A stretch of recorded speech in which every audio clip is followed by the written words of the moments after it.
Të shtunën është parashikuar një protestë kombëtare në Rjoll. Prek Molla, banori i zonës, thotë se pritet një pjesëmarrje e lartë e qytetarëve nga gjithë Shqipëria, kjo për shkak të garrit të krijuar si në Zvërnec, thekson Molla, i cili shton sa i mur do shembet. Unë me sa kam kuptu dhe me sa unë di, do të vinë shumë njerëz nga e gjithë Shqipëria për t'i ndalë ndihmë rrjedhorëve, pasi u bën dhe gardi si në Zvërnec, ku në Zvërnec fatmirësisht u tërhoqën dhe hoqën gardin dhe telat me gjemba, kurse në vend që në Rjoll të hiqen telat me gjemba, atje i vun telat me gjemba. Kështu që ditën e shtunë besoj që ata tela me gjemba, ai mur, ai burg, do të çemet.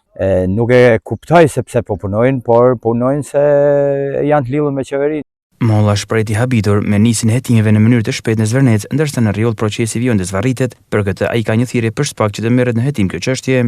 Unë nuk e kuptoj se si ka mundësi që në fshatin Baksa-Rjoll që ka fillu protesta tash 4 muaj të pandalshme dhe spaku nuk e mori çështjen në shqyrtim pasi ja kaloi Shkodrës, ku tek Shkodra nuk kemi asnjë lloj shprese. I baj thirrje spakut që të merret parasysh dhe të merret në hetim nga ju kjo çështje, ku Zvërneci ka të njëjtën formë, ka të njëjtën mënyrë, ka të njëjtën ngjyrë si Baksa-Rjolli. Unë e di që edhe Baksa-Rjolli është i Shqipënisë, nuk është i Malit Zi. Ndoshta Edi Rama e kujton se është i Malit Zi sepse nuk e përmend as Edi Rama as Sali Berisha. Ndër të tjera, Molla beson se protestat që po organizohen në Tiranë do arrijnë qëllimin e tyre.